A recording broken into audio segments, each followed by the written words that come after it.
Sí, profe. Ustedes tienen, ¿cuántos grupos de enzimas hay? 6. 6. 6. Correcto. Son 6 tipos de grupos donde van a entrar en cada grupo un tipo de enzima según qué actividad hagan. Ustedes acá tienen, a ver si puedo poner cursor acá, no me da cursor ahí, bueno. Tienen ahí un glutamato, ya van a ir conociendo todas estas moléculas, esta molécula es uno de los últimos temas de proteínas. Esperen que creo que me está queriendo entrar gente y eso se me va a complicar ahí. Sí.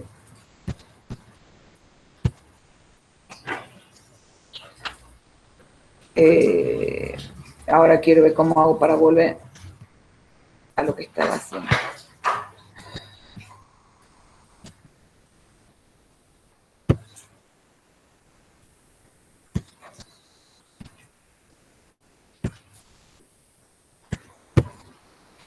¿Ahí están viendo o no? Seguimos viendo. Sí, profe. Sí. Sí, profe. Nunca se dejó de ver por la luz. Bueno, no, es que yo volví a la otra página para aceptar a alguien, entonces no sabía bien. Entonces, tienen el glutamato ahí.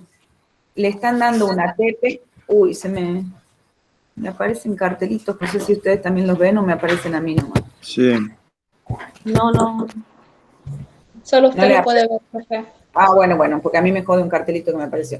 Bueno, tienen el glutamato que le agregan una ATP y acá hay un amonio.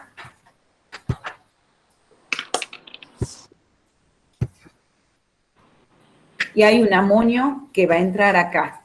Acá se forma otro compuesto nuevo que es la glutamina. ¿Qué tipo de enzima podría ser la que catalice esa reacción? Una clase 6, una ligasa. Una ligasa o sintetasa. Estoy sintetizando un compuesto nuevo y este ATP se rompió en ADP y fosfato. O sea, este ATP lo utilicé para darle energía a mi reacción. Cuando las sintetasas o ligasas sintetizan algo, pero con gasto de energía. Entonces, esta es una sintetasa, correcto. Acá esta segunda. ¿Qué será? Una liasa. Una liasa.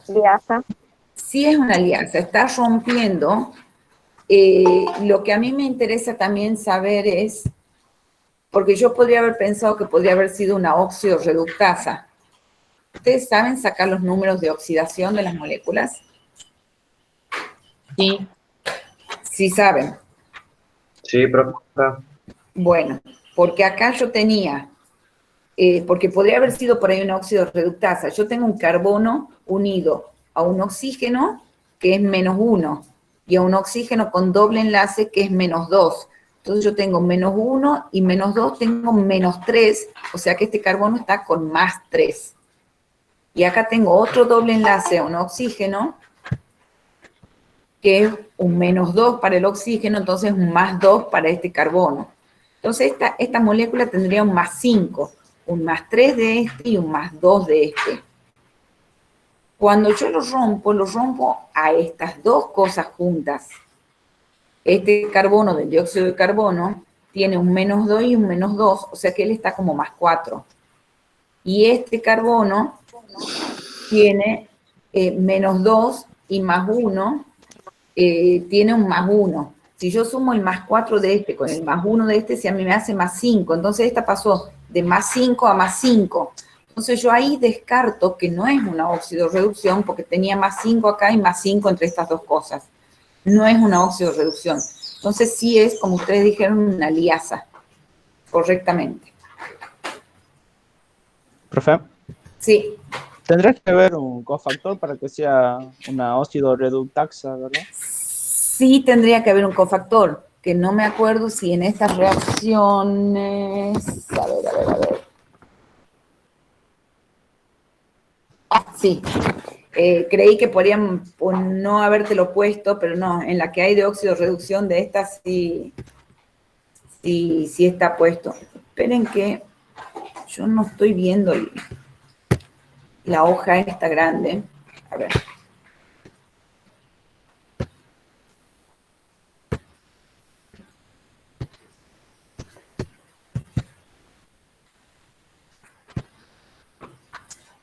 Ahí la veo grande, yo no podía verlo recién.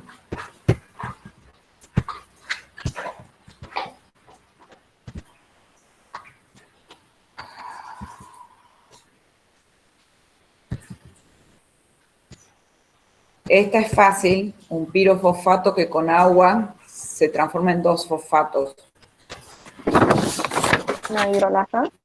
Hidrolasa, rompe con agua. Romper con agua es una hidrolasa. Una molécula grande se rompe en 2 más pequeñas con agua. Alanina, que es un aminoácido, con el alfa-cetoglutarato da el piruvato más un glutamato. ¿Qué es lo que ha pasado acá en esta? Este grupo amino que está acá en este carbono 2, acá ya no está y ha pasado a esta molécula. O sea, este grupo amino se ha metido acá. ¿Una transferasa, profe? Es una transferasa. Es una transferasa. Esta alanina le transfirió su grupo amino a esta, entonces se transformó en un glutamato, ahora él con el amino, y esta quedó con un grupo ceto. Es una transferasa, correcto. Esta otra, está el fosfato acá. ¿Una isomerasa? Isomerasa. Estos 2 compuestos son isómeros, lo único que ha hecho es migrar el fosfato de un carbono a otro. Bien, bien, muy bien. Aquí, esta fructosa tiene un fosfato y este ATP pasa a ADP y esta fructosa ahora tiene 2 fosfatos. ¿Una transferasa? De nuevo es una transferasa, porque miren, acá el ATP no pasó a ADP más fosfato, que eso me indicaría que lo usé como para dar energía. Acá este tenía 3 fosfatos, le pasa un fosfato a este, entonces ella queda con 2 fósforos y esta queda con los 2 fósforos. Es una transferasa, correcto. Upa.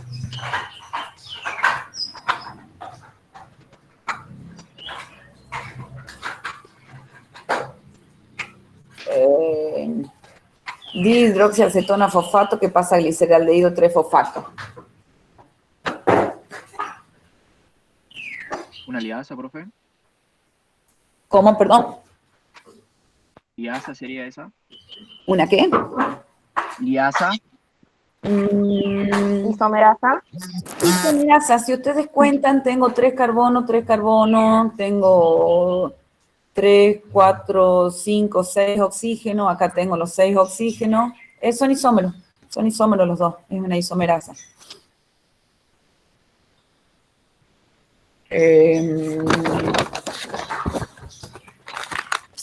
Ahí,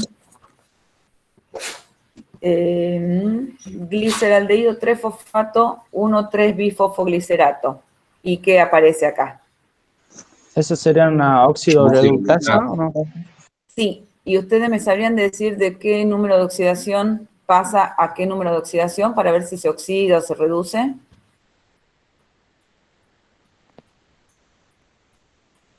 ¿Cuánto tiene este carbono y cuánto tiene este? Cuando ustedes quieren ver óxido reducción, tienen que fijarse dónde cambia. Miren, CH2OPO3, CH2OPO3. Acá no hubo ningún cambio. Acá tienen hidrógeno, carbono, oxidrilo, hidrógeno, carbono, oxidrilo. Acá no hubo ningún cambio. Entonces, el único carbono que yo tengo que mirar para la oxidorreducción es el que cambia, que es este. ¿Qué número de oxidación le darían a este carbono? Al de gliceraldehído. Más uno. Más 1, porque tiene menos 2 por este oxígeno y más 1 por este. Menos 2 más 1 es menos 1. Entonces, él tiene que tener más 1. Y acá... 0. Más 3. Menos 2 por este oxígeno, menos 1 por este oxígeno, tiene menos 3 acá, entonces él tiene más 3. Si pasa de más 1 a más 3, ¿se oxida o se reduce? Se oxida. Se oxidan cuando el número de oxidación se agranda. Que el número de oxidación se agranda es porque se oxida. Entonces, si este se oxida, la coenzima, ¿qué le tiene que pasar? Se tiene que reducir. Más 1 a más 3 ha perdido 3 electrones. 3 está más positivo porque ha perdido electrones. Ha perdido 2 electrones, perdón. De más 1 a más 3 perdés 2 electrones. ¿Quién gana esos 2 electrones? El NAD, que cuando gana los 2 electrones se transforma en NADH más protón. ¿Lo entienden bien? Sí, profe, yo ahí había visto el -2 arriba del fosfato. Eso indicaría la ausencia del ¿Esto? hidrógeno, sí, o no es la carga, ¿verdad? No es la No, carga. no es la carga, no es la carga. Esto es porque le faltan los hidrógenos. Igual cuando ponen Bien, sí. acá el carboxilato, es porque le falta el hidrógeno. Ustedes vean, Bien. simplemente, simple enlace a un oxígeno, negativo. Doble enlace a un oxígeno, doblemente negativo. Simple enlace a un cloro o a un nitrógeno también es negativo. Y a un hidrógeno va a ser positivo. Son las únicas estructuras que tienen que saber. ¿Eso hay alguien que no entienda los números de oxidación? Bueno, pasemos. Yo, profe, ¿Cómo? yo no lo entiendo, no lo recuerdo en realidad. Te muestro este que tengo escrito en el pizarrón, que es de la anterior, y después te muestro si querés que estamos viendo. A ver, ¿cómo tendría que Bueno. hacer?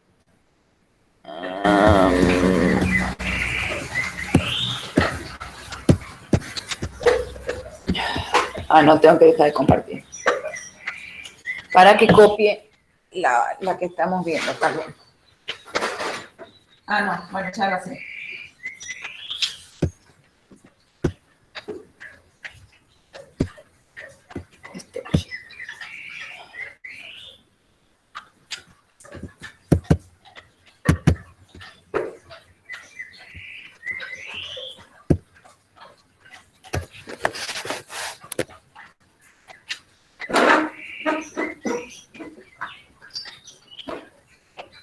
Ustedes le van a otorgar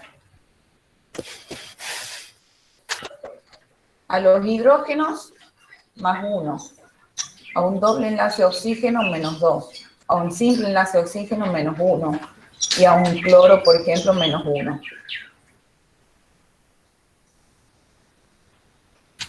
Vamos a este que fue del anterior que yo les había dicho. Yo quiero ver acá, ¿qué número de oxidación tiene este compuesto? Simple enlace a un oxígeno es menos 1. Doble enlace a un oxígeno, menos 2. Tengo menos 3. O sea que este tiene un más 3. Este tiene doble enlace a un oxígeno. Sería un menos 2 el del oxígeno. Entonces él tiene que tener lo contrario. Más 2. Es lo que yo les decía que este compuesto en total tiene un más 5. Cuando se rompe, este sería un menos 2, porque es doble enlace oxígeno, y este sería un más 1. Menos 2 más 1 es menos 1, entonces él tiene que tener un más 1. Y el carbono este tiene menos 2 de este lado, menos 2 de este lado, tiene un más 4. Más 1 más 4 es más 5, y este es más 5, o sea, no hubo en la reacción un cambio en el número de oxidación. ¿Lo ven? ¿Lo siguieron? Sí, profe. En el de recién era un aldehído, en el ejercicio que acabamos de hacer. Las cosas de abajo no cambiaban. ¿Qué pasaba?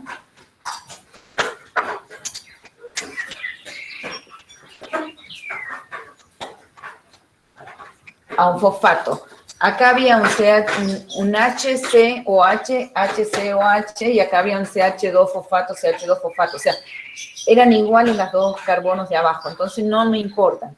En este caso, le asigno el más 1 a este, el menos 2 a este, menos 2 más 1 es menos 1.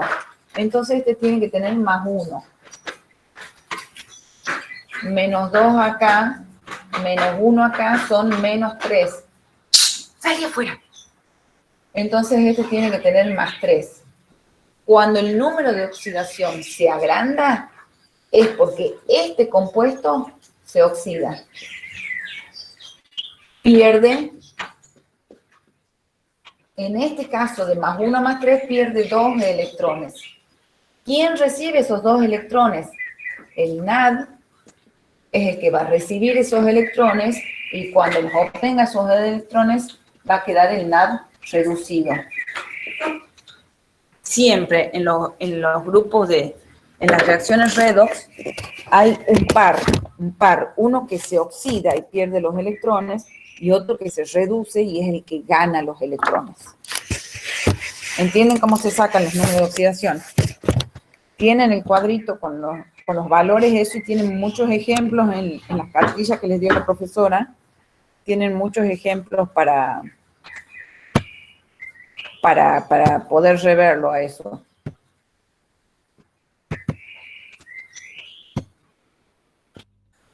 Profe, disculpe una pregunta. Sí. Siempre que sea una óxido reductasa, ¿tiene que aparecer el NAD? O un NAD, o un FAD, o un NADP. O sea, tiene que aparecer una coenzima que es la que va a recibir o es la que le va a dar los electrones. Sí, siempre va a aparecer. O un NAD, un NAD que pasa a NADH, un NADP que pasa a NADPH, o un FAD que pasa a FADH2. Sí. Perfecto, profe. Gracias. Esta última, un triglicérido con agua que se rompe a glicerol y ácidos grasos. Un hidrolazo. Una hidrolazo. Un verdadero o falso sobre las moléculas transportadoras de electrones. Las moléculas transportadoras de electrones. Son moléculas que pueden oxidarse y reducirse. Va a ser verdadero o falso. ¿Verdadero? Verdadero. Verdadero. Porque los cofactores se oxidan, se reducen, ¿verdad? Exactamente. En el catabolismo se obtienen en su forma reducida, o sea, esas coenzimas en el catabolismo se obtienen en su forma reducida. No es falso. Falso. En forma oxidada. A ver, tengo quien dice verdadero y quien dice falso. El catabolismo, ¿qué me dirían que hace? ¿Qué es lo que hace el catabolismo? ¿O qué sucede en el catabolismo? Degrada. ¿Cómo? O sea, Se degrada. O sea, arranco de moléculas grandes que se van haciendo más pequeñas. ¿Qué más pasa? Se oxidan, generan energía en ATP, consumen poder reductor. Ahí ya me estás diciendo muchas cosas. O sea, por un lado, el catabolismo es oxidativo, correcto. O sea, las moléculas que están se van oxidando en el catabolismo. Y me acabas de decir la palabra clave.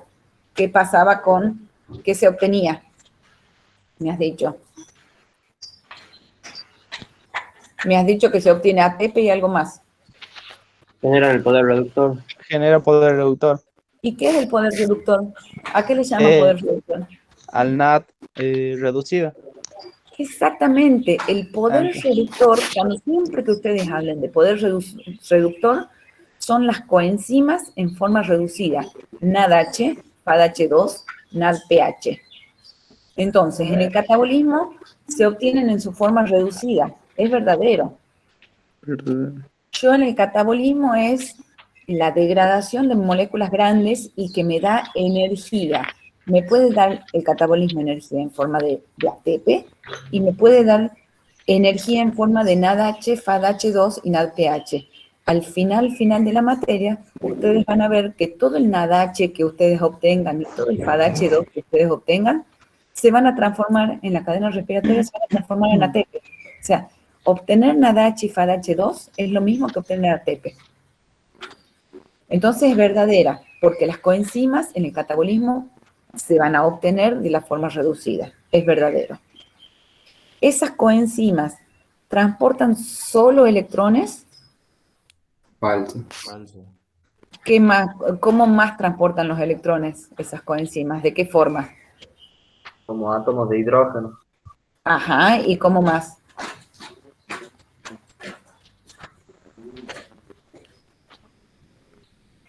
El NAD, ¿cómo las transporta? ¿Con protones? ¿Protones solos? Transporta electrones y protones.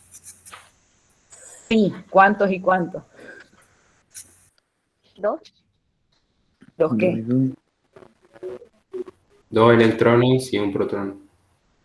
2 electrones y un protón. ¿Ustedes saben qué es un protón, qué es un átomo de hidrógeno y qué es un hidruro? A ver, vuelvo a ustedes.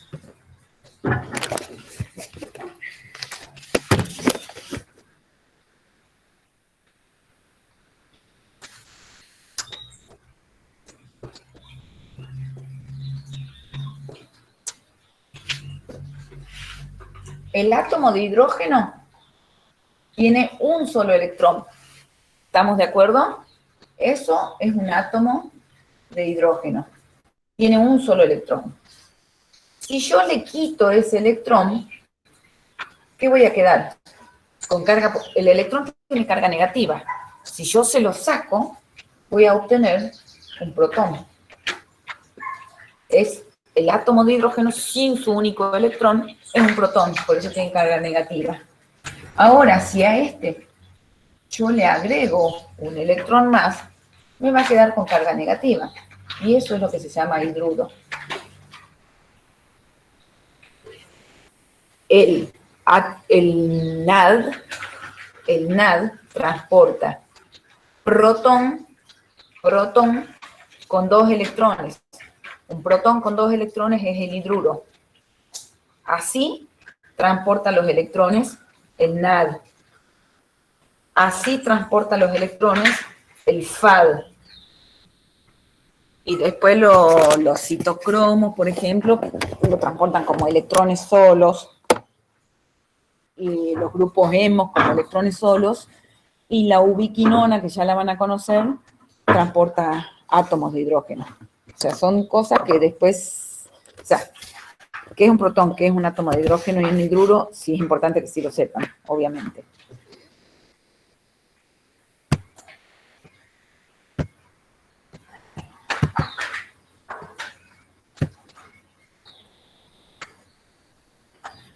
Entonces, ¿transportan solo electrones? Hemos dicho que es verdadero o falso. Falso, profe. Falso. Falso, porque pueden ser electrones solitos, pueden ser electrones formando parte del átomo de hidrógeno y pueden ser electrones formando parte de los hidruros. Esas coenzimas se encuentran libres en la célula, pueden difundir por todos lados, todas. No. ¿Sí o no? Falso. Creo que no. Falso. Se encuentran dentro de la enzima, creo. ¿Cómo? ¿Que no se encuentran en la enzima? Sí y no. El NAD puede difundir, puede ir de un lado al otro y moverse dentro de la célula. El NAD sí, ese está libre y es soluble. El FAD no. El FAD es cofactor de una enzima. Cofactor quiere decir que se une covalentemente a la enzima y cuando se une a la enzima funciona bien. O sea, la enzima para poder funcionar bien necesita que se le una un cofactor. El FAD es un cofactor de una enzima y ese, por ejemplo, está unido covalentemente y trabaja ahí, donde está la enzima. El FAD no se puede ir para otro lado. Entonces, esa es falsa porque ahí dice como que si todas se encontraran libres y no se encuentra. El NADP y el NADH sí están libres, pero el FAD y el flavin monofosfato, por ejemplo, no.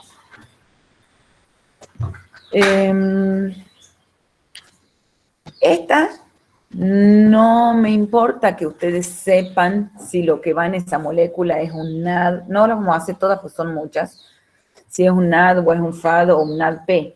Me interesa que sepan decirme si la coenzima va a pasar de oxidada a reducida o de reducida a oxidada. Este es el que acabamos de hacer recién, porque era el gliceraldehído que pasa a ácido. Habíamos dicho que este estaba en +1 y este estaba en +3. O sea que este compuesto se estaba oxidando, entonces a la coenzima, ¿qué le tiene que pasar? ¿Se tiene que oxidar o reducir? Reducir. Va a pasar de NAD a NADH. Profe, una consulta. Sí. En el anterior, el oxígeno que está unido al enlace únicamente se lo cuenta como el número de oxidación, no al oxígeno 3. Acá vos tenés con este. No, del otro. En este.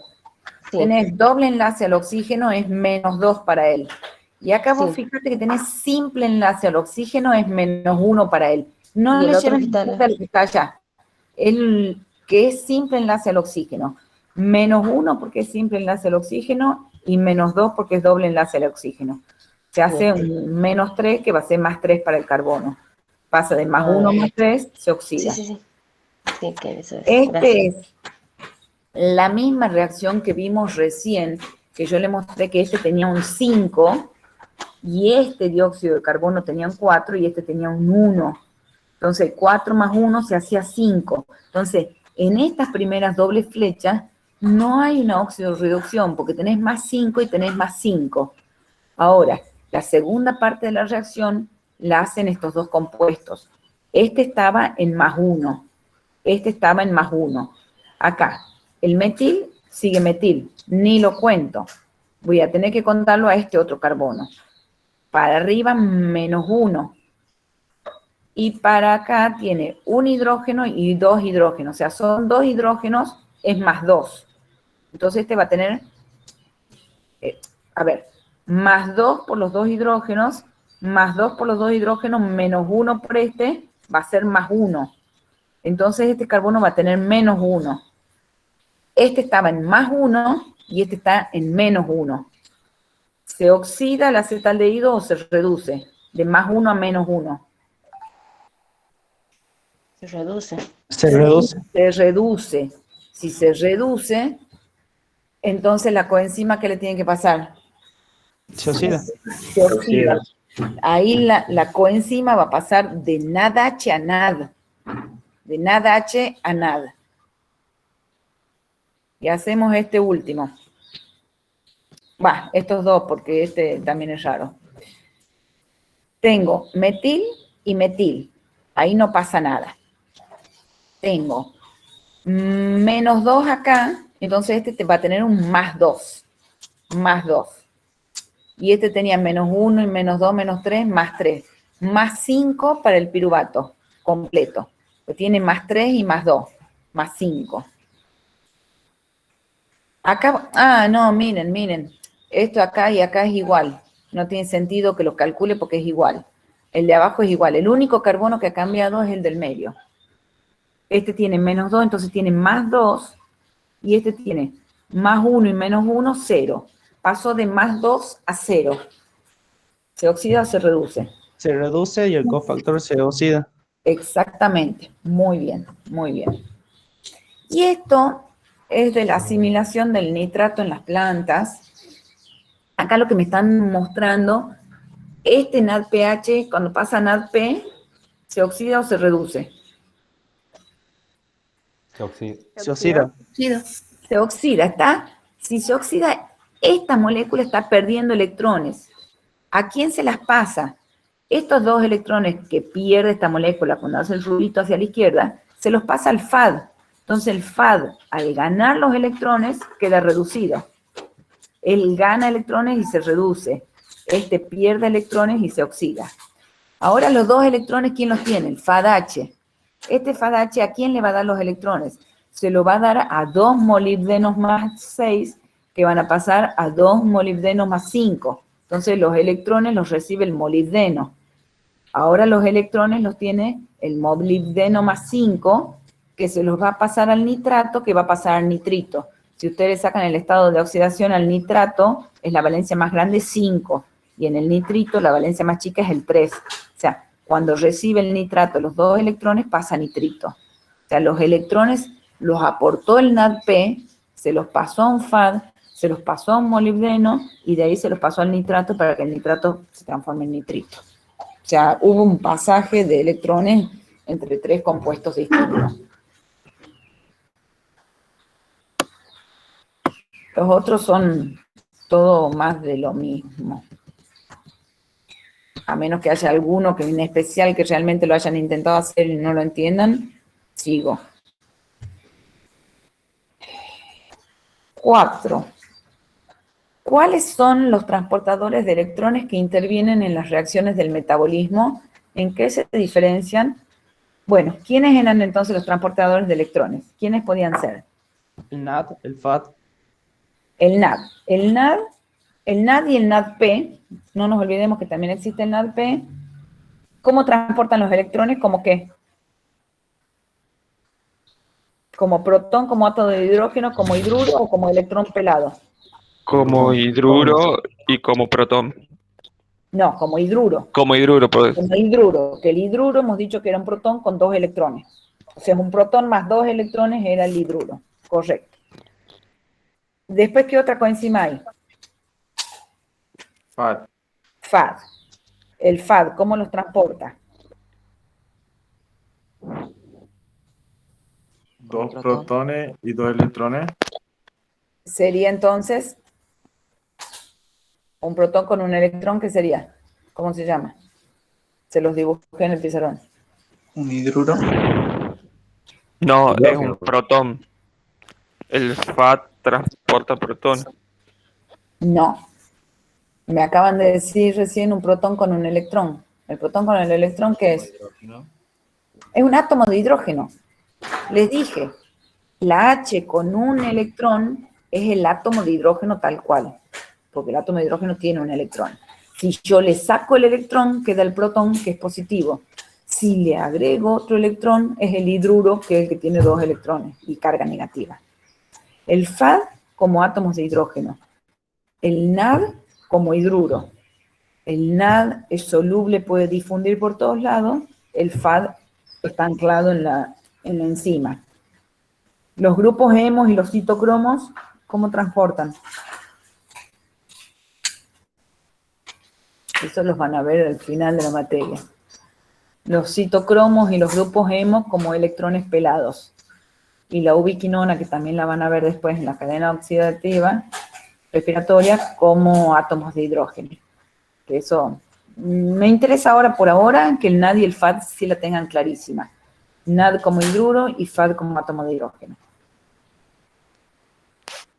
Acá está lo que recién hemos nombrado. Por ejemplo, el FAD.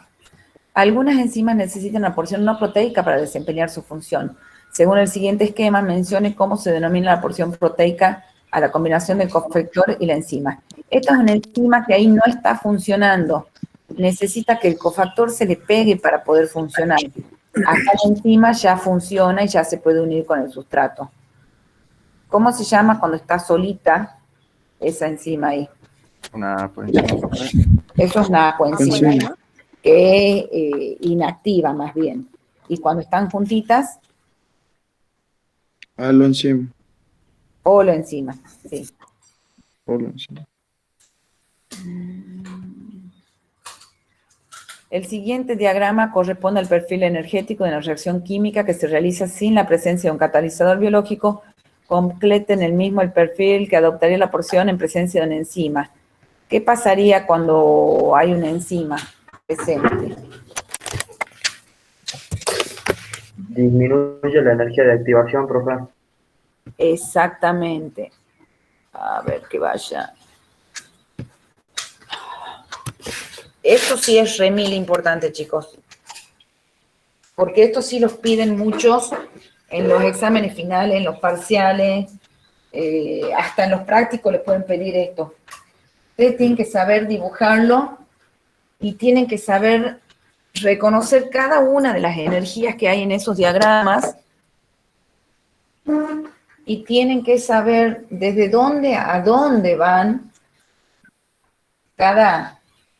Ustedes van a tener un nivel de energía, esto es energía, que es la de los sustratos. Ese nivel, acá son energías crecientes.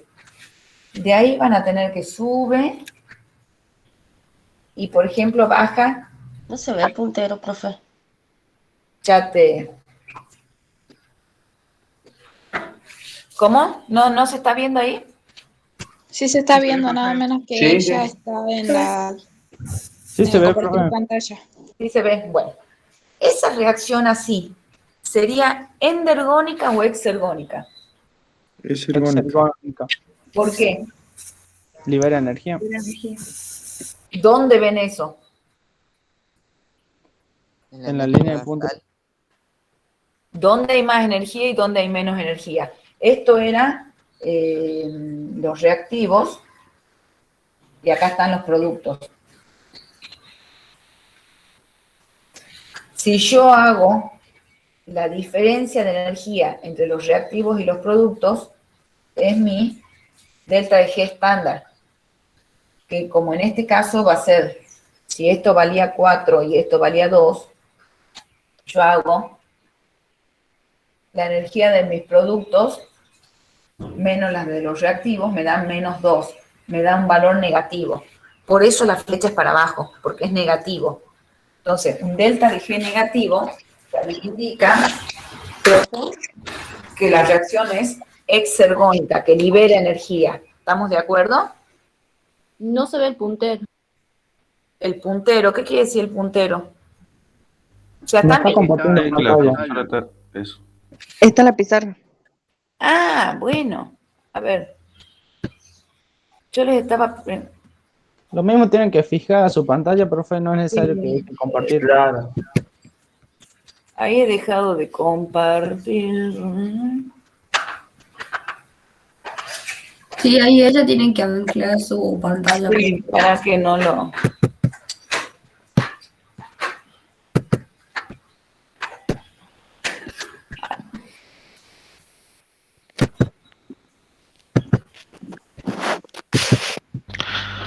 Profe, cuando usted comparte pantalla, queda una pantalla para la cámara y queda una pantalla con la que comparte. Entonces, pero ya nosotros tenemos que elegir qué pantalla queremos ver.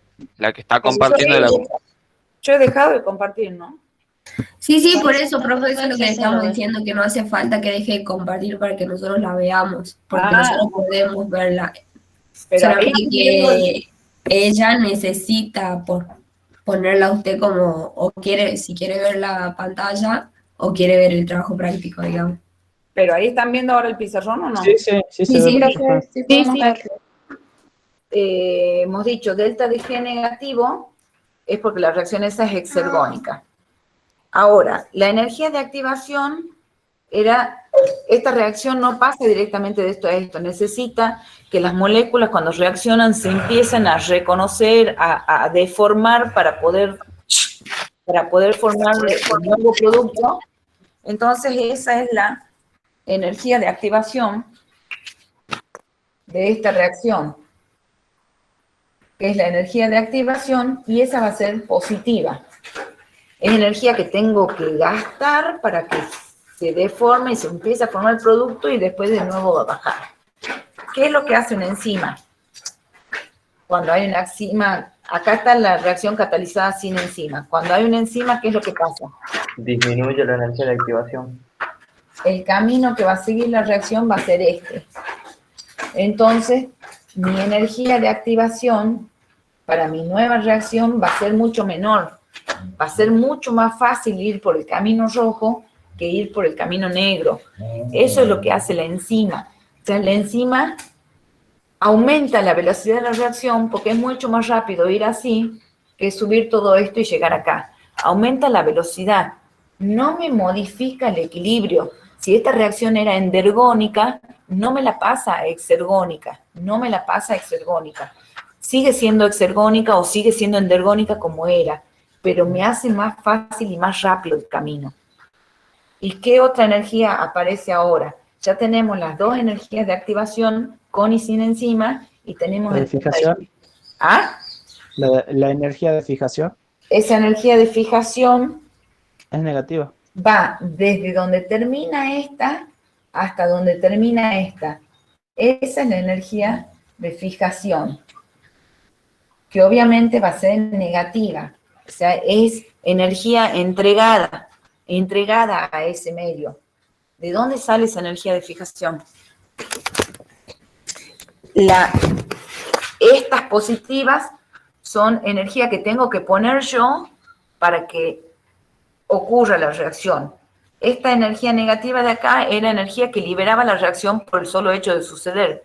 Si hubiera sido endergónica, yo le tenía que poner, iba a ser un delta de G positivo, yo le tenía que entregar a esa reacción energía para que ocurra. Acá yo le tengo que entregar energía para que ocurra esto. Esta que es para abajo es energía que se entrega al medio de reacción. ¿De dónde sale esa energía de fijación? ¿Quién la produce?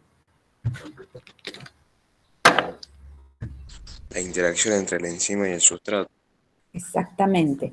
Acuérdense que está el sitio activo y tienen el sustrato que entra ahí, y cuando entra entre el sustrato y el sitio activo se hacen un montón de uniones dipolo-dipolo, puente hidrógeno, reacciones de Van der Waals. Son todas como, son interacciones que al ir juntándose liberan energía, poquitita energía, pero cada una libera energía. Entonces, energía que se libera, y es lo que hace que esta reacción se facilite y sea más rápida. ¿Entendieron bien? Sí, profe. Esos cuadritos lo tienen que saber hacer bien ustedes, ¿no?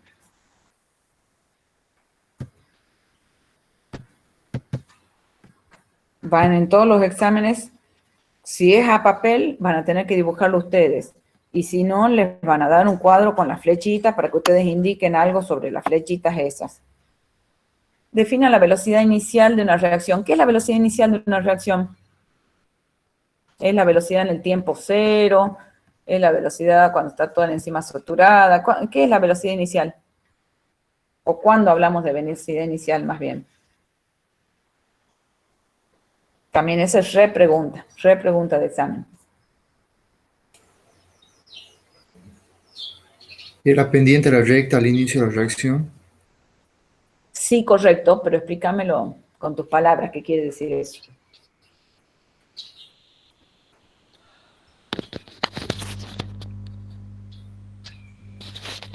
Es la velocidad cuando ¿qué?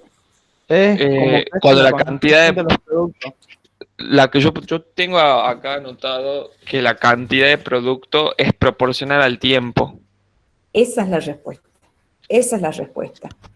Ustedes van a tener la ordenada tiempo abajo y producto, formación de producto arriba. Cuando a medida que va pasando el tiempo se va formando producto, y eso es proporcional, una línea te va a dar la proporcionalidad a más producto, a más tiempo, más producto. En esas, mientras estamos en la recta, estamos en condiciones de velocidad inicial. Cuando tu curva se empiece ya a aplastar, va a decir que va a seguir pasando, cuando se vaya poniendo horizontal, ¿qué va a pasar? Que el tiempo sigue pasando, pero ya no se te está formando producto. Ahí ya no es proporcional, entonces ya no estás en condiciones de velocidad inicial. Acá dice, defina la velocidad inicial de una reacción enzimática. Entonces, velocidad inicial es cuando la formación del producto es proporcional al tiempo. Indiquen la gráfica de la velocidad inicial de una reacción a una concentración de sustrato de 0,4, teniendo en cuenta que esta concentración no satura la enzima. Esta pendiente, esto que está con línea punteada es la velocidad inicial, porque es la pendiente de la curva en el primer momento.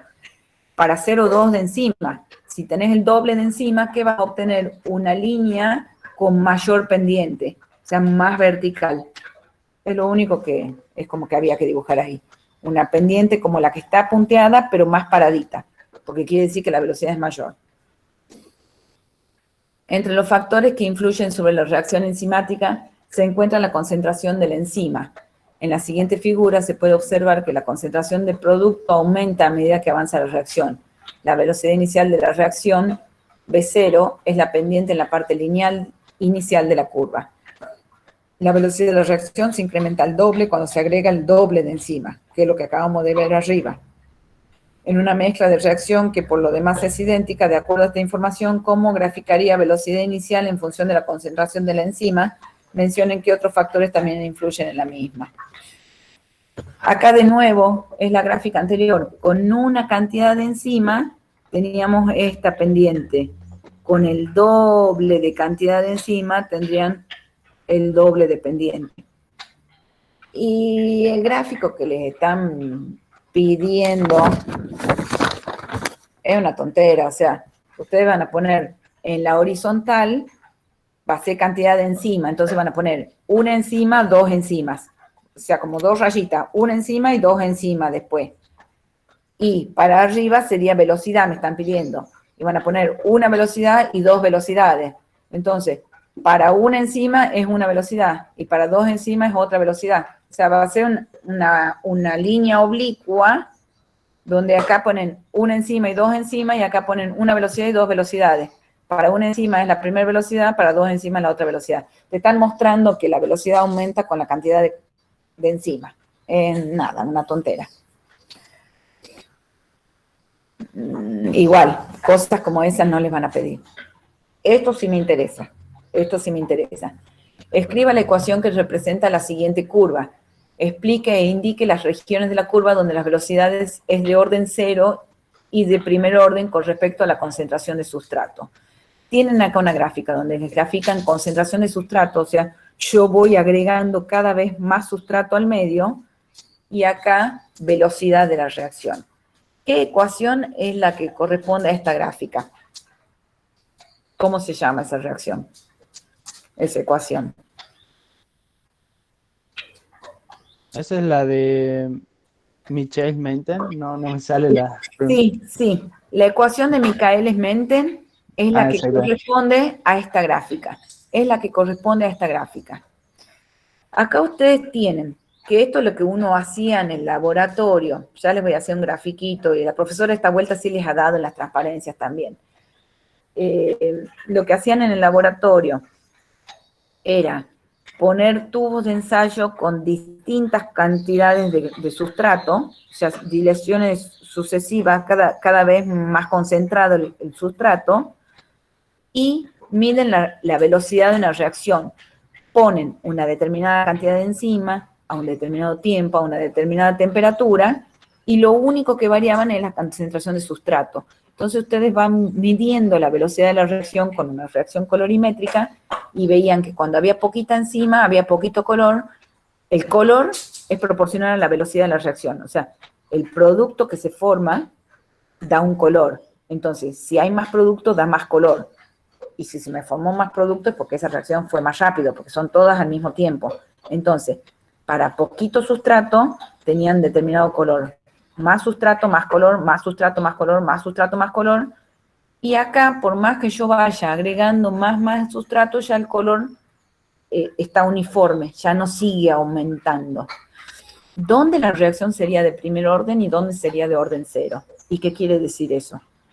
De primer orden sería justo donde está ese pequeño cuadradito, digamos, donde ese KM igual a...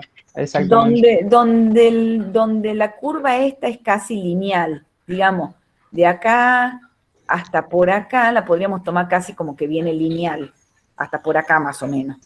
Entonces, eso es primer orden. Primer orden quiere decir que si una de las variables aumenta, la otra también. O sea, la variable velocidad depende de la variable tiempo.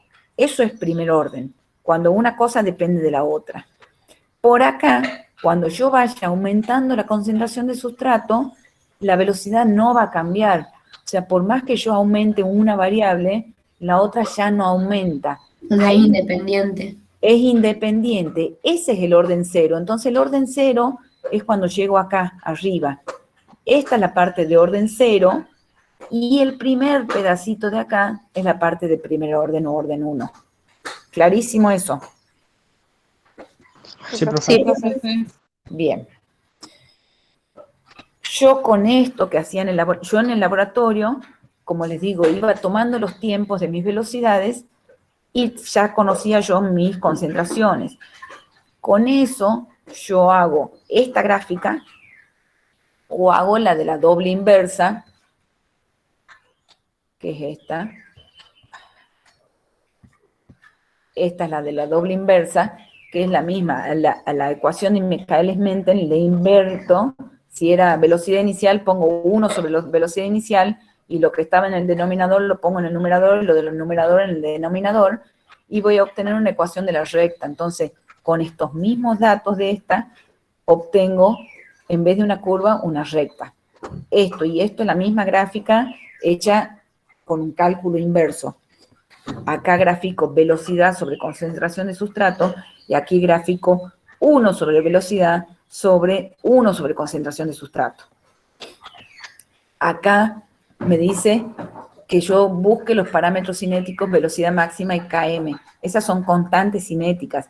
Yo acá, a la velocidad máxima de este gráfico, decía, donde se me aplasta la curva, me voy hacia la izquierda y esa es la velocidad máxima de mi reacción.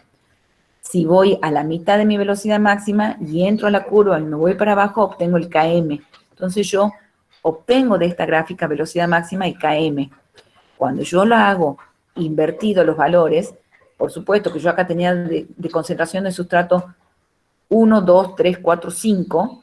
Acá lo que yo grafico es 1 sobre 1, 1 sobre 2, 1 sobre 3, 1 sobre 4. Todas las inversas gráfico acá. Y acá graficaba mis velocidades, 10, 20, 30. Acá gráfico 1 sobre 10, 1 sobre 20, 1 sobre 30. O sea, los números inversos. Ya les voy a mostrar los problemas que hemos hecho. Entonces, acá yo, si quiero averiguar la velocidad máxima es donde la recta me corta la ordenada, ese es el valor de 1 sobre B máxima.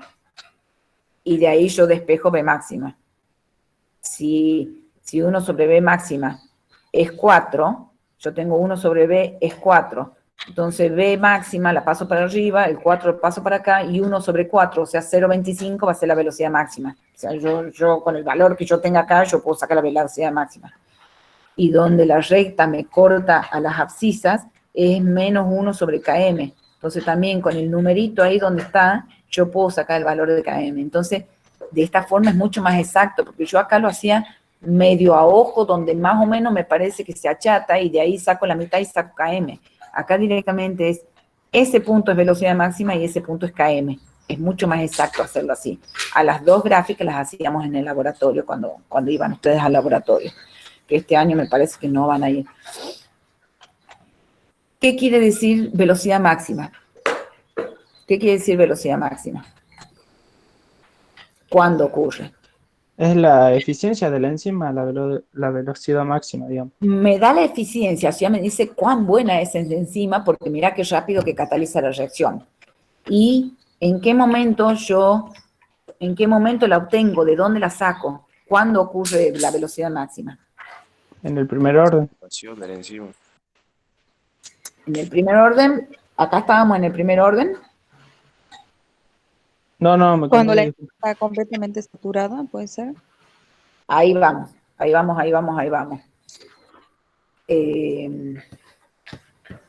A ver, ustedes me dicen que ahí nomás ya ven, ¿o no? Sí, pero Ahí, sí se ve. ahí ya están.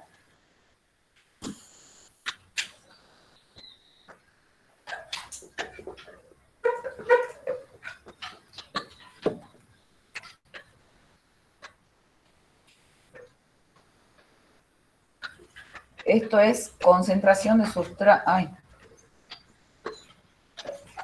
Y esto es velocidad. Yo tengo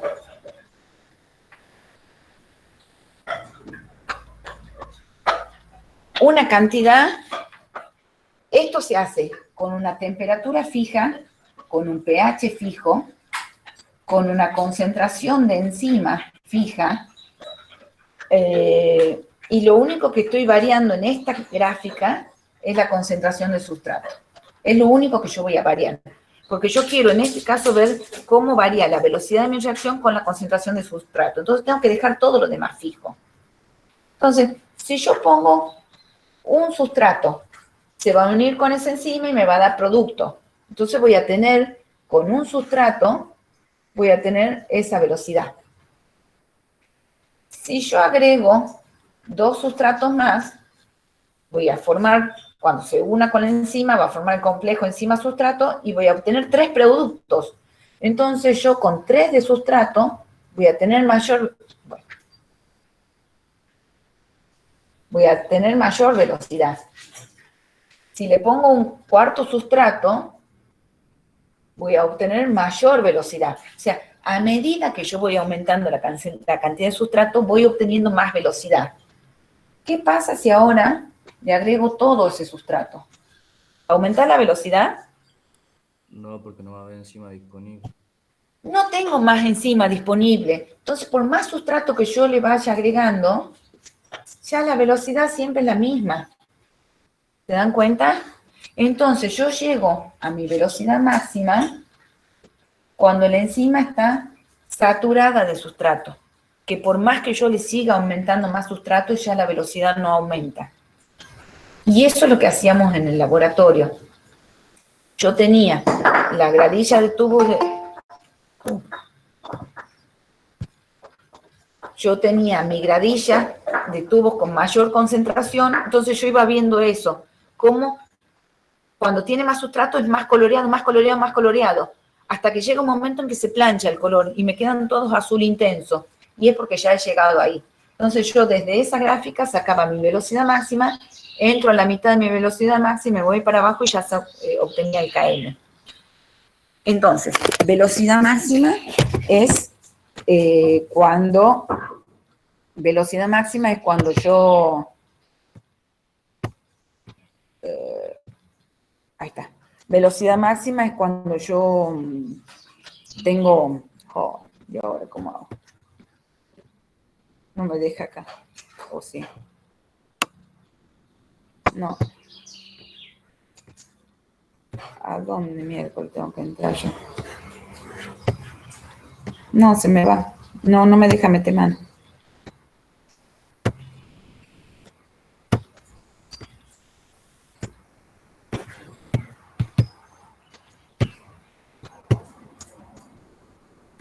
Velocidad máxima, entonces, cuando la enzima está totalmente saturada del sustrato. ¿Y KM? ¿Qué representa? ¿Qué significa? La afinidad. La afinidad de la enzima por el sustrato, de forma inversa. O sea, un KM grande es mucha afinidad o poca afinidad de la enzima por el sustrato. Poca afinidad. Poca. Un KM grande es poca afinidad. Un KM chiquito es mucha afinidad. Es inverso. Bien. ¿Cómo se calcula experimentalmente las constantes cinéticas? Es lo que les acabo de explicar. Con una gradilla de tubos donde nosotros ponemos cantidades crecientes de sustrato y le vamos midiendo con un espectrofotómetro la velocidad de la reacción que está determinada por una intensidad de color. Y con esos datos vamos a hacer, como van a ver enseguida, las dos gráficas. Profe, Sí. disculpe una pregunta. Sí. Lo que es la mitad de la velocidad máxima, ¿también sería una constante cinética? Y sí, porque si la velocidad máxima es una constante, obviamente la mitad de la velocidad va a ser otra constante. Normalmente la que figura en los libros cuando querés identificar una enzima o algo es velocidad máxima y KM, son las dos constantes. Pero si vos me preguntas si mitad de velocidad máxima es una constante, sí es una constante, solo que no la usamos más que para determinar el KM. Bien, perfecto, gracias, profesor. Acá estamos en el tema de inhibiciones. ¿Qué tipo de inhibiciones conocen? Competitiva y no competitiva. Sí. Inhibidor es un compuesto, un metabolito, que se va a unir en la enzima y cuando se le une a la enzima la va a hacer cambiar un poquitín de conformación, entonces esa enzima es como que va a dejar de funcionar. En el caso de la competitiva, ese inhibidor se le mete en el sitio activo, o sea, compite porque es parecido de forma al sustrato. Entonces entra en el sitio activo. Y la que es no competitiva, el inhibidor se le une por otro lado a la enzima y le hace cambiar de conformación y deja ella de actuar. Según cómo actúen esos inhibidores, si competitivo o no competitivo, van a ocurrir distintas cosas en las gráficas. Ahí les están mostrando en el problema 12 una inhibición donde ¿qué vemos? ¿Qué es lo que ha variado? El control es la línea más llena, la más oscura, y los otros dos son dos inhibidores. ¿Qué parámetro es el que me está haciendo variar ese inhibidor? La velocidad máxima. Los KM, porque los KM son los que yo miro acá abajo. La velocidad máxima, miren, con cualquier inhibidor todos han tenido la misma velocidad máxima, porque velocidad máxima es el valor de ese puntito. Los tres pasan por el mismo lado, entonces no me hace variar la velocidad máxima. Me ha hecho variar el KM. Y si me está jodiendo el KM, ¿será competitivo o no competitivo? Es competitivo porque aumenta el KM y disminuye la afinidad. KM es cuando hablábamos de afinidad de la enzima por el sustrato, y si justamente el inhibidor se le está metiendo en el sitio activo, lo que le está complicando es la afinidad de esa enzima por el sustrato. A la enzima se le está metiendo el inhibidor, entonces el sustrato no se puede meter en ese lugar. Correcto. ¿Verdadero o falso? Un inhibidor competitivo, como el que acabamos de estar viendo, disminuye la velocidad de la reacción. Falso. Falso.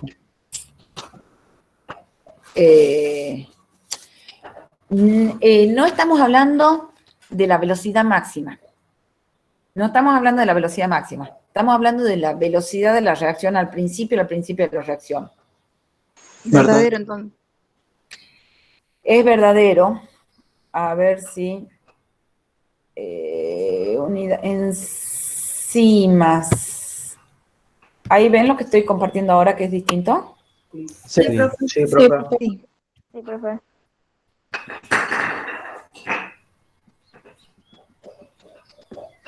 Ahí estaban.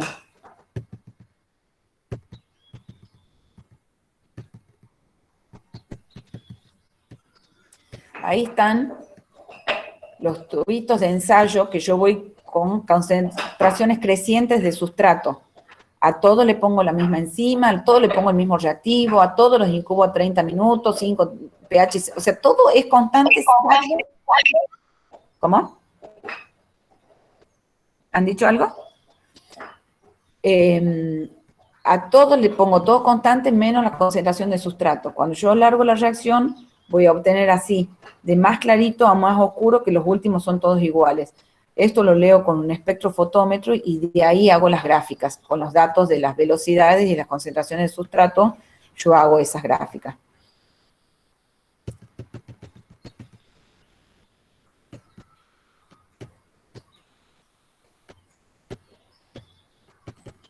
No, ya me pasé. No, en pH después venía inhibidores. Sí, profe, está más abajo. Esto. Hablamos de la velocidad inicial de las reacciones. Disminuye la velocidad de la reacción. Este tiene más velocidad, este menos. Entonces, este es el que tiene el inhibidor. La roja es la que tiene el inhibidor. Cuando está el inhibidor, arranca más lenta. Miren ustedes, para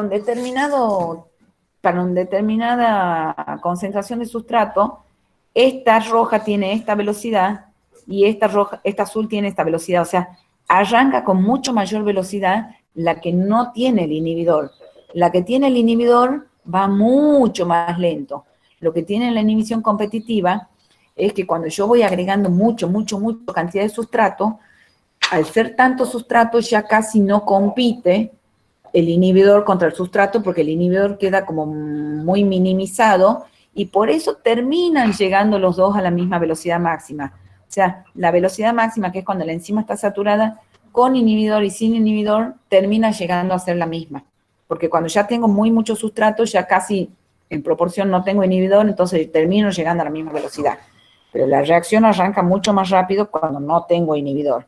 Entonces, por eso, la opción disminuye la velocidad de la reacción es verdadero. Sí te disminuye la velocidad inicial de la reacción. ¿Disminuye la velocidad máxima de la reacción? Me pregunta la segunda. Falso. Falso. Ahí sí, porque las dos llegan a la misma. No afecta el valor de KM. ¿Verdadero? Verdadero. Falso. Falso. El Afecta el inhibidor valor de KM. competitivo no afecta el KM, te dice. Y justamente, ¿qué era lo que el competitivo hacía? Variar el KM. Eso es justamente lo que hace. Entonces es falso, porque sí afecta el KM. ¿Afecta de manera irreversible la actividad enzimática? No es reversible. Siempre son reversibles. O sea, es falso esa también.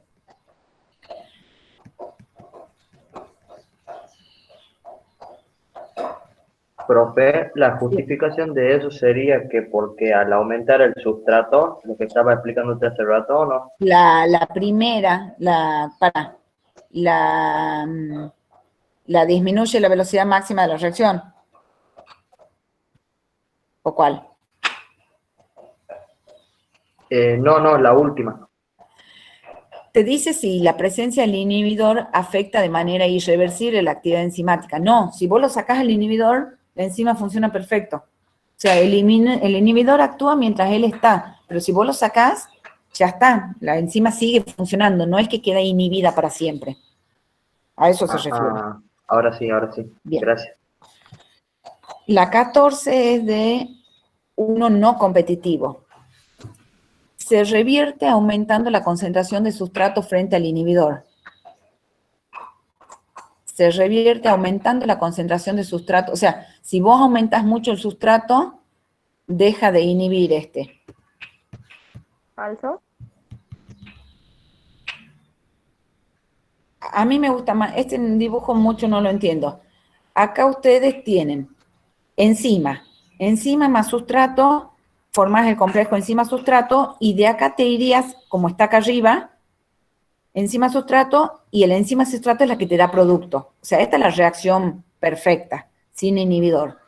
Ahora vos podés tener que se le una el inhibidor y después se le una el sustrato. El complejo enzima-sustrato-inhibidor no da producto. No da producto. O sea, no te jode en cuanto a la afinidad al KM que esté o no esté el inhibidor, porque igual, sin inhibidor y con inhibidor, igual el sustrato le entra, igual el sustrato puede entrar. Entonces acá el KM no se ve afectado porque con inhibidor o sin inhibidor, igual entra el sustrato a la enzima. Pero solamente va a dar producto cuando no tenga inhibidor.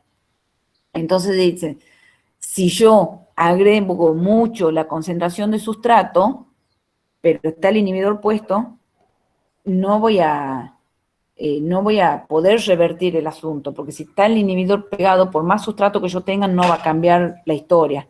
Entonces esa primera es falsa. Se revierte aumentando la concentración de sustrato frente al inhibidor.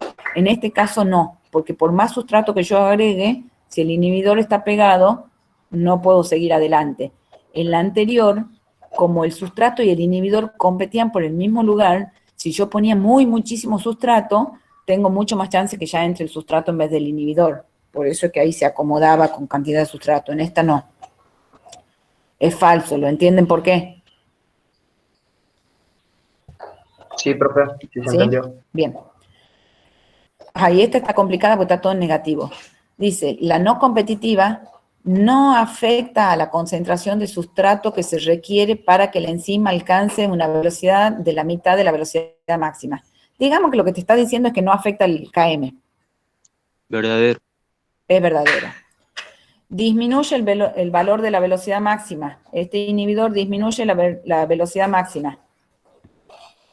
Verdadero. Verdadero. Con el inhibidor llegás acá, porque como tenés enzima que está con el inhibidor pegado, no vas a llegar nunca a tener toda la enzima saturada con sustrato y que funcione como tal. Genera un complejo enzima-sustrato-inhibidor. ¿Verdadero? Genera un complejo Sí, verdadero, que es este que está acá. Bien. Ahora, el problema que sigue es de problemitas. Hay varios que son de problemitas. Esto es sentarse con la calculadora, un papel milimetrado sería el ideal, o el Excel de la computadora, ustedes que son más cibernéticos, o con un papel cuadriculado también funciona. Y tienen que hacer, dice, las prostaglandinas son las responsables de la fiebre, inflamación y dolor. La enzima ciclooxigenasa cataliza su síntesis usando ácido araquidónico como sustrato. El ketoprofeno, que es un analgésico, se usa en animales para reducir la inflamación, el dolor, inhibiendo la síntesis de prostaglandinas. Usando los datos de la siguiente tabla, represente gráficamente la ecuación de la doble recíproca, es la de la doble inversa. ¿Qué tipo de inhibición ejercen las prostaglandinas? Si ustedes hacen la gráfica, la ordenada de las abscisas, con esto como concentraciones de sustrato y con estas dos como velocidades van a obtener dos curvas como la de Michaelis-Menten, la curvita doblada. Pero si ustedes hacen 1 sobre 0,5, 1 sobre 1, 1 sobre 1,5, 1 sobre 2,5, 1 sobre 23,5, 1 sobre 32,2, 1 sobre 38, o sea, hacen las inversas de todos estos numeritos y con eso ustedes tienen que graficar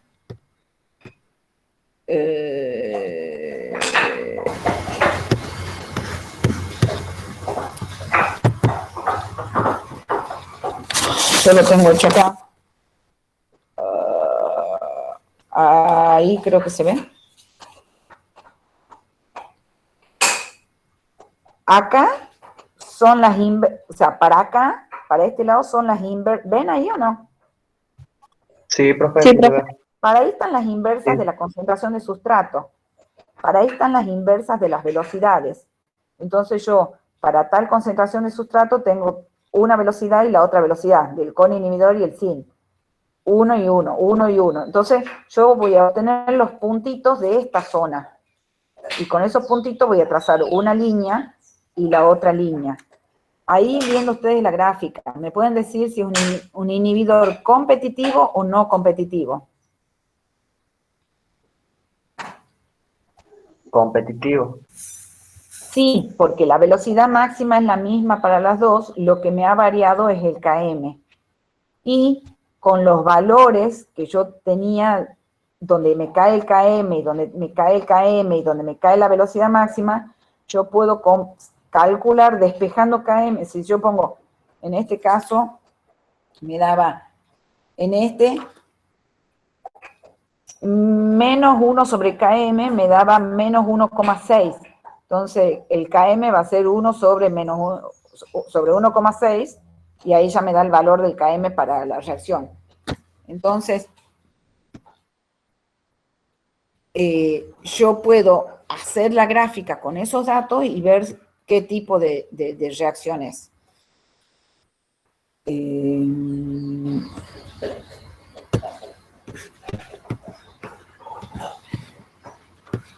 Esperen.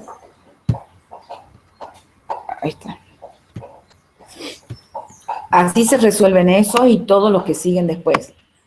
Considerando el siguiente gráfico, sabiendo que el Km del inhibidor es 2 micromolar, ¿de qué tipo de inhibición estamos hablando ahí? No competitivo. ¿Cómo? No competitivo. Correcto. ¿Cómo va a ser la eficiencia catalítica con y sin inhibidor? ¿Cuál va a tener mayor eficiencia? ¿Con o sin inhibidor? Sin inhibidor. Sin inhibidor. Sin inhibidor va a ser mucho más rápida la reacción. O sea, eso es lo único que te piden ahí. Y después te dicen cuál es la velocidad inicial en ausencia de inhibidor para una concentración de sustrato de 1 micromolar con una velocidad máxima de 10 micromolar. Lo que tienen que hacer es aplicar la fórmula de Michaelis-Menten. Velocidad inicial es la velocidad máxima por la concentración de sustrato sobre Km por sustrato, más sustrato. Reemplazan los valores y ahí le da el valor de la velocidad inicial. O sea, es reemplazar los valores, los tres valores que le dan, con la formulita de Michaelis-Menten. A mí me dio 3,3 eso.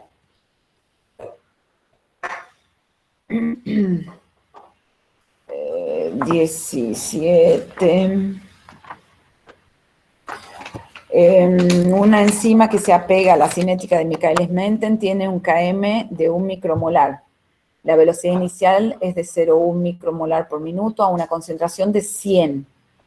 Ahí, a una concentración de 100 está totalmente saturada la enzima, porque es una guasada. Ahí está totalmente saturada la enzima. ¿Cuál es la velocidad inicial cuando la concentración de sustrato es igual a 1 micromolar, a 2 micromolar y a 5 micromolar? Ustedes con este Km, con esa velocidad inicial y con esa concentración de sustrato, lo que van a hacer es despejar de la ecuación de Michaelis-Menten la velocidad máxima. Van a obtener velocidad máxima con esa concentración de sustrato. Y después, con la ecuación de Michaelis-Menten, ya teniendo la velocidad máxima, van a hacer el mismo cálculo para 1 micromolar de sustrato, para 2 y para 5. Es aplicar la formulita de Michaelis-Menten, no es otra cosa que eso. Aquí, ¿qué tipo de inhibición está ocurriendo? ¿Competitiva o no competitiva?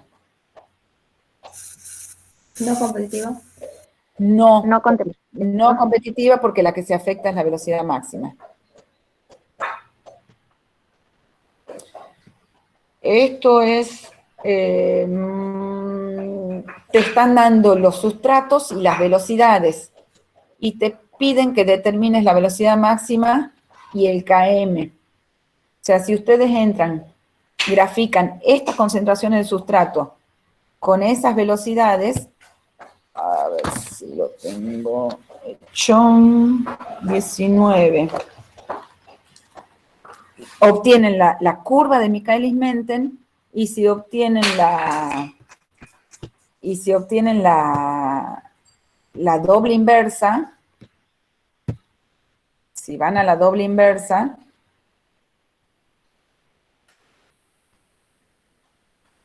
ahí está hecho con la doble inversa, donde yo saco la inversa de todos los sustratos, saco la inversa de todas las velocidades y se me forma la recta esta. Se me forma esa recta. Entonces, donde cruza por la ordenada va a ser el valor que yo saco para mi velocidad máxima y donde cruza la abscisa va a ser el valor para mi menos 1 km. O sea, con eso yo lo obtengo. Es hacer gráficas, simplemente.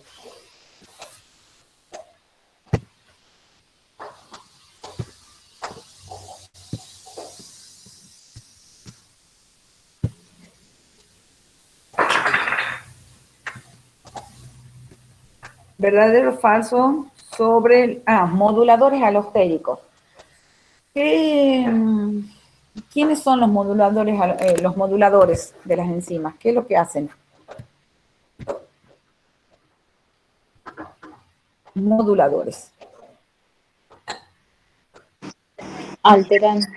Generan más actividad al sitio. Regulan las enzimas. O las activan o las inhiben o las dos cosas. Las dos cosas pueden ser. Las dos cosas. Los moduladores pueden ser positivos o negativos. Un modulador positivo se le pega a la enzima y la hace laburar más. Un modulador negativo se le pega a la enzima y la frena más bien. Eso es para regular todas las cosas que hay en la célula. Ustedes tienen que entrar una glucosa y la célula tiene que decidir si esa glucosa la va a querer para obtener energía, si la va a querer para formar glucógeno de reserva, si la va a querer para irse para el lado de la pentosa fosfato que me genera ribosa para hacer ADN o para hacer otras cosas. O sea, un mismo metabolito me puede servir para varias cosas en una célula. Entonces yo tengo una vía que me va, como les decía, para degradarla, una vía que se va para arriba para formar algo más grande y tengo otra vía que se va para formar una cosa distinta. Entonces, la célula tiene que tomar decisiones para qué va a usar esa glucosa. Entonces yo tengo que cerrarle algunas vías, inhibiendo las enzimas que van para esas dos vías y activando la vía que va para lo que yo quiero hacer en ese momento. Entonces, son muchas cosas. Las enzimas que se pueden regular, ¿son todas las enzimas o algunas se regulan? Algunas nada más. Algunas. ¿Están en pasos reversibles o irreversibles? O en cualquier lado.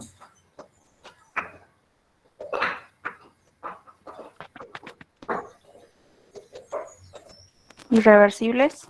¿Cómo? Irreversibles. Están siempre en pasos irreversibles. Esas enzimas reguladoras están siempre en pasos irreversibles y normalmente son pasos como medios claves.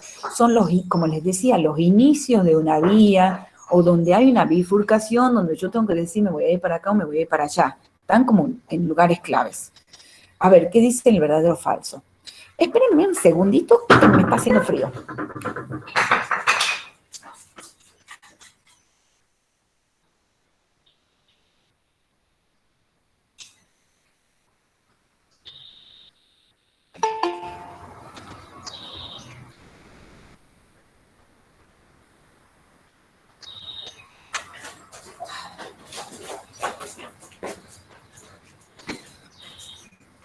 Ay, Obama.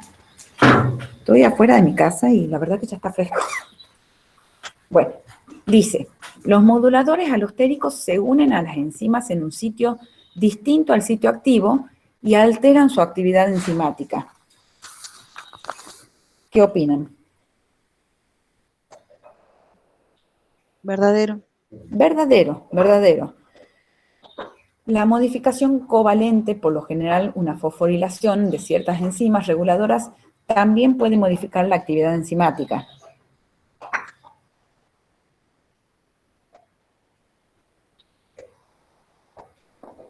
¿Verdadero? Es verdadero. Hay dos tipos de modulaciones. Una es modulador alostérico.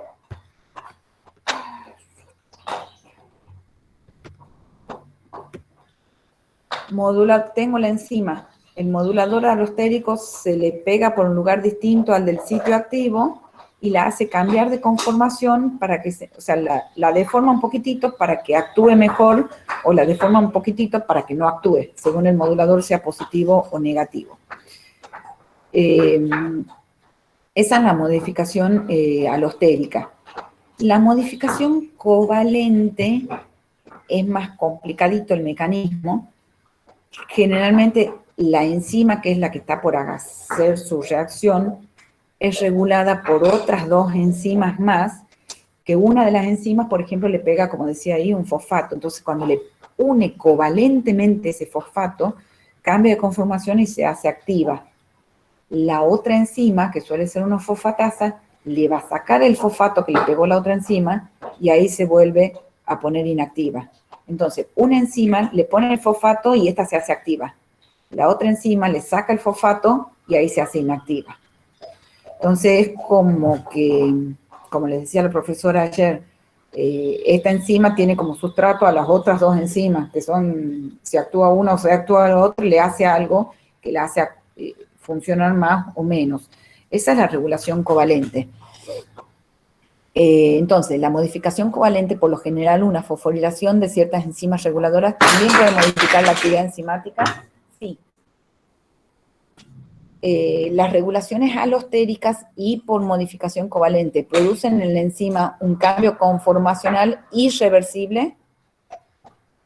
¿Esos cambios son irreversibles? Falso. Es falso. Son siempre reversibles, las que vemos nosotros. Ahí estoy muy blanca.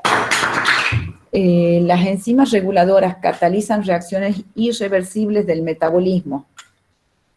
Las enzimas reguladoras catalizan reacciones irreversibles del metabolismo. Falso, ¿no? ¿A dónde dijo su compañera que estaban ubicadas estas enzimas reguladoras? ¿En reacciones reversibles o irreversibles? Irreversible. Irreversible. Es verdadero. Las irreversibles están.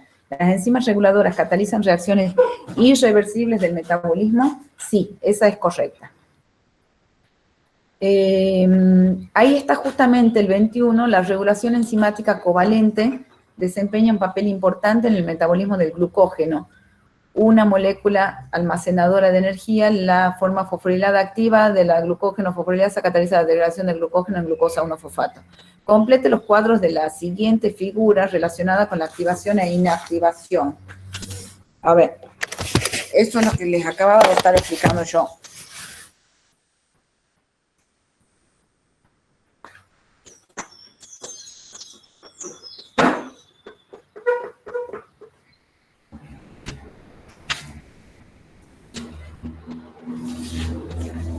Ustedes van a tener el glucógeno que más fosfato le forma glucosa, 1-fosfato más glucógeno. Si este tenía N azúcares, este va a tener N-1, porque la glucógeno fosforilasa, la glucógeno fosforilasa cataliza esa reacción. Tengo glucógeno, el glucógeno era una cadenita de miles de glucosas, ¿no?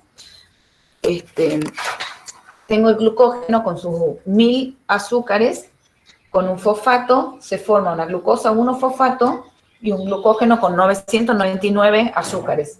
O sea, lo que hace la glucógeno fosforilasa es catalizar esa reacción. Pero esa glucógeno fosforilasa puede estar inactiva. Esta está inactiva cuando tiene el OH. En un residuo de serina tiene unos OHs. En un determinado aminoácido serina tiene unos OH. Y ahí está inactiva. Entonces ahí no está catalizando esa reacción porque está inactiva. Hay otra enzima, que es la fosfatasa, la glucógeno fosforilasa, glucógeno fosforilasa quinasa. La quinasa, con una entrada de ATP, entra ATP, ¿y qué es lo que le hace a la enzima? Le une, en donde estaban esos OH, unos fosfatos. Entonces ahí la enzima se pone activa. Ahí es donde cataliza esa reacción. Cuando yo no quiero que funcione más, hay otra glucógeno fosforilasa fosfatasa, que con entrada de agua me saca los fosfatos, me saca. Entonces, yo necesito que esta enzima, que la glucógeno fosforilasa, necesito que me degrade el glucógeno, viene la quinasa, le pega los fosfatos a la enzima y la hace activa. Entonces ahí trabaja. Cuando no necesita que trabaje más, viene la fosfatasa, le saca los fosfatos y la deja inactiva. Eso es la regulación covalente. Hay dos enzimas que son las que me regulan a la enzima que yo quiero ver, que quiero que trabaje, y me la activa o la inactiva. Esta regulación covalente es como un poquito más permanente que la otra, que la alostérica. ¿Entendieron cómo es el funcionamiento? Ustedes van a ver en el cursado de esta materia dos enzimas que se manejan con regulación covalente, solo dos. El mecanismo es muy similar, la otra es la piruvato deshidrogenasa. Pero tienen que saberlo a esas regulaciones porque sí se las van a pedir. Son solo dos en toda la materia las que hacen eso. Todas las otras van a ser siempre alostéricas.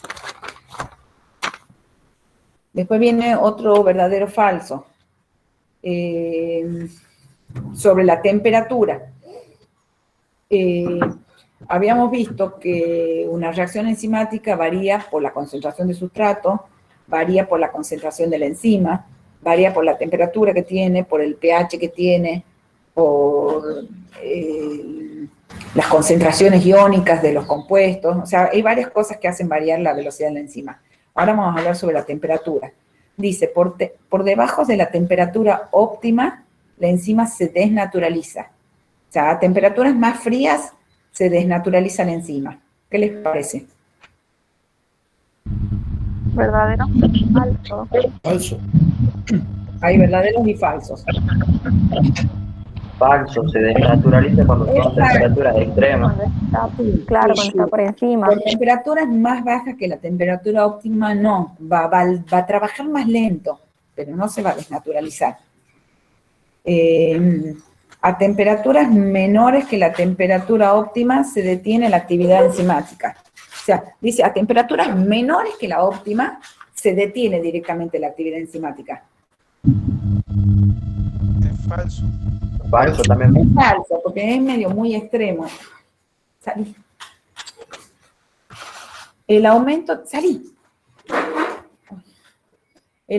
de la temperatura hasta el valor óptimo tiene una cinética de primer orden. O sea, cuando va subiendo la temperatura hasta que llega a la temperatura óptima, tiene una cinética de primer orden, dice.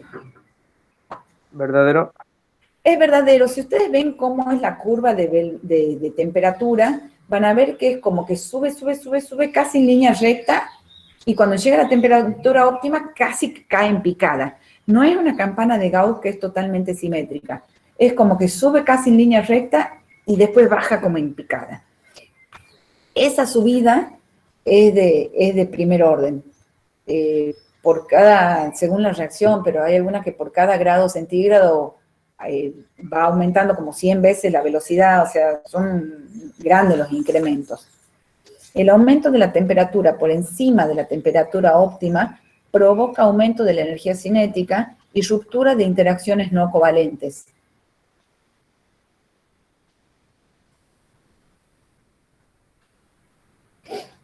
¿Qué opinan? Estamos hablando de aumentos ya groseros.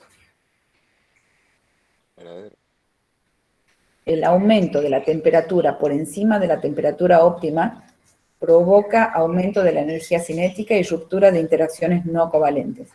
¿Qué querría decir ruptura de interacciones no covalentes? Puente de hidrógeno, puente de sulfuro. ¿Y qué le pasaría a una proteína si se le rompe esa? Se desnaturaliza. Se desnaturaliza. Acuérdense que las proteínas están plegadas y unidas gracias a esos puentes de hidrógeno y iones iónicas. Si se empiezan a romper esas, se me va a empezar a desenrollar la proteína y se va a inactivar. Y cuando se me inactiva es cuando se me desnaturaliza. Entonces dice, el aumento de la temperatura por encima de la temperatura óptima provoca el aumento de energía cinética y la ruptura de las interacciones no covalentes. El aumento de energía cinética, yo entrego calor. ¿Por qué? ¿Por qué aumenta la velocidad de la reacción cuando aumenta la temperatura?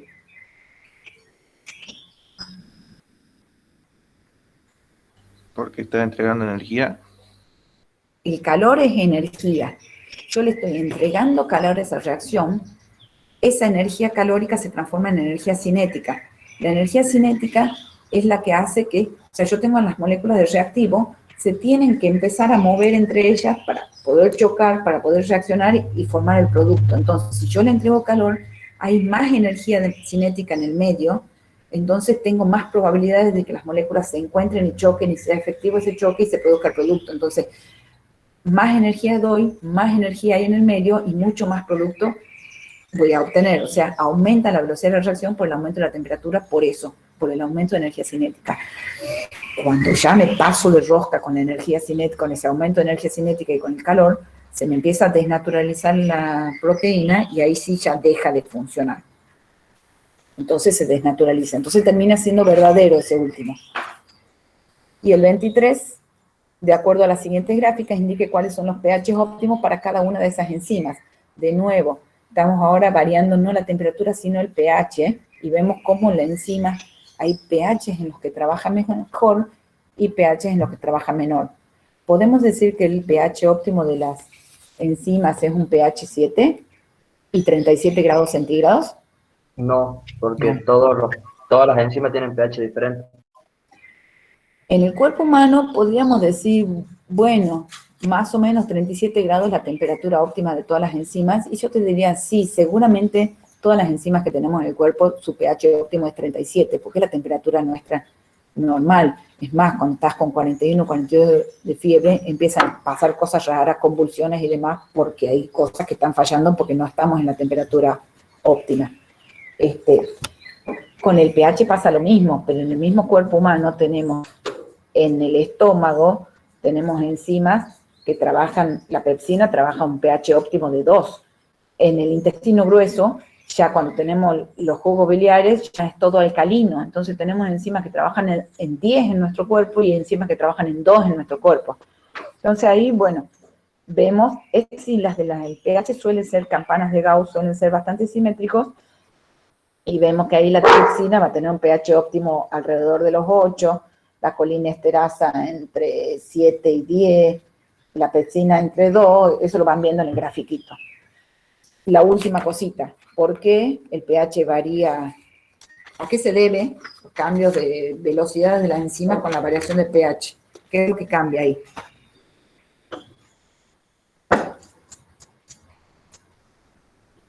El pH, ¿qué me hace cambiar?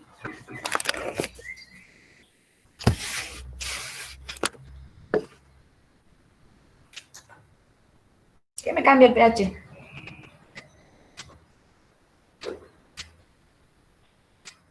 ¿Están? Sí, pero no me estaría acordando, profe, disculpe. Química orgánica, tema aminoácidos. ¿Qué era un aminoácido? ¿Cómo estaba formado?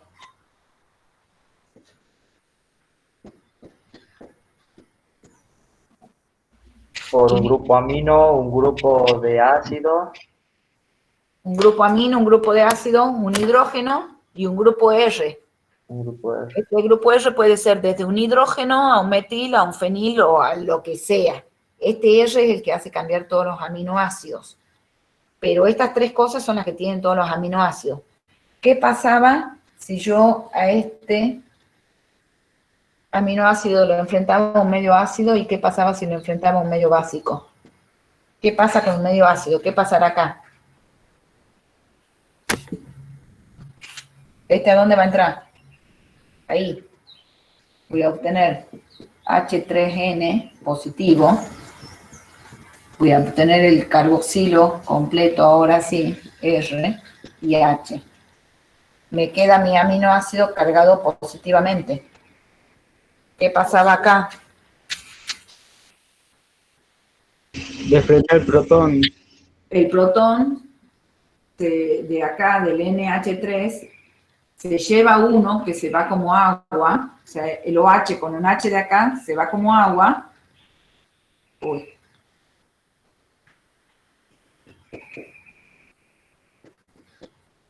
Acá me queda este cargado negativo.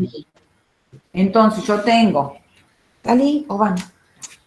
Tengo que un aminoácido, si está en un medio ácido, se me carga positivo. Un aminoácido, si está en un medio alcalino, se me carga negativo. Entonces, las proteínas están formadas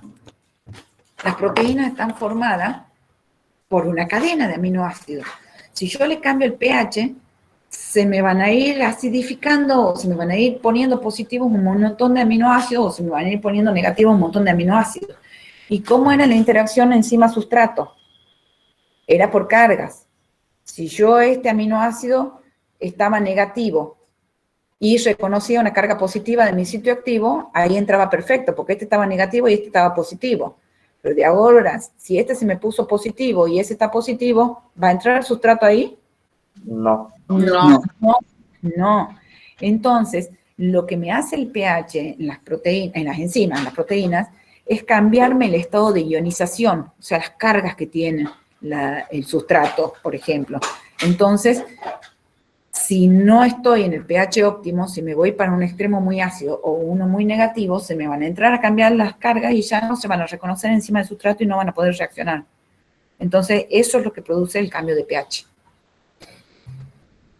¿Entendieron todo, chicos? Hoy hemos podido hacer toda la cartilla porque estuve buenita y porque era el primer día. No sé si siempre vamos a hacer toda la cartilla, porque o no nos va a dar el tiempo o porque también quiero que ustedes trabajen. Igual, estoy contenta, he visto que son varios. Me enferma no poder verlos, yo quiero verlos, no me gustan los cuadraditos negros, pero estoy contenta porque han estado contestando, se nota que algunos han hecho algo de la cartilla, ojalá sigan así. No se descuiden, chicos. ¿Tienen alguien alguna pregunta de lo que sea, de todo el tema? ¿Algo que les haya quedado? No, profe. Bueno, como les dije, tienen más opciones de escuchar más prácticos, tienen la consulta. No se descuiden con los interrogatorios, porque con los interrogatorios quedan libres. La promoción ¿El lunes en qué horario tiene veterinaria? a las 8 y a las 11, pero vas a tener que entrar al aula de veterinaria, que no sé si ustedes podrán entrar o no, cómo será el asunto, para conseguirte el link. O pedir a algún chico de última. O le pedí a algún chico de veterinaria el link de las 8 y el de las 11, yo estoy a las 11. Hasta proteínas y algo en lípidos son prácticamente iguales las cosas. Yo no les he dado ustedes con el tema de enzimas y las competencias, el profesor les dio el tema de la intoxicación con metanol, y la acción del glifosato, por ejemplo, todas esas cosas que son de la vida diaria o de la vida del agro tienen que ver con las enzimas. La profesora les mostró que cuando uno se intoxica con metanol, y cuando se degrada el metanol, da dos compuestos que son, uno te produce una acidosis que te mata y el otro te produce una ceguera, son gravísimos. ¿Cuál dijo ella que era la solución para una intoxicación con metanol? ¿Qué era lo que te daban? ¿Algunos se acuerdan? Sí, alcohol te daban. Alcohol, porque la enzima que toma como sustrato al metanol y da los dos metabolitos malos, y la enzima que toma como sustrato al etanol es la misma. Entonces, el etanol tiene mejor afinidad por la enzima que el metanol. Entonces, si uno te da mucho etanol, empieza a competir y entra más el etanol, que el etanol te va a emborrachar y nada más, no va a ser tan tremendo. ¿Cómo será el KM de la enzima? La enzima esa tiene un KM más chico, ¿por el etanol o por el metanol? KM más chico, ¿por el etanol o el metanol? Por el etanol. Por el etanol. Por el etanol tiene un KM más chico y por eso es que podemos solucionar ese problema con emborrachándonos. Y después el glifosato, no me acuerdo dónde lo puse, el glifosato también, en la vía del ácido organoquímico, es una vía en la que reacciona un fosfoenolpiruvato, que lo van a ver ahora cuando vean glicólisis, con una enzima, y es la que genera los aminoácidos aromáticos. Los aminoácidos aromáticos son aminoácidos que forman proteínas. Y el Roundup tiene un sustrato que es muy parecido al fosfoenolpiruvato, entonces la bloquea la enzima, porque se mete el Roundup en vez del fosfoenolpiruvato. Entonces, cuando la planta toma el Roundup, no puede sintetizar a esos aminoácidos aromáticos, entonces se muere la planta. Si vos le estás bloqueando a la planta una forma de formar sus aminoácidos para formar sus proteínas, el Roundup se le mete en el sitio activo y no puede formar esos aminoácidos y por eso la planta se muere. Lo que hacen para las plantas RR es modificar la enzima esa soja tiene una enzima modificada que no es afectada obviamente por el Roundup, entonces por eso esa planta sigue viva y las otras no. ¿Entienden? Pero todo es con enzimas, o sea, el tema de enzimas lo van a ver en todos lados y es muy, muy importante. Bueno, chicos, no tengo más nada que decirles.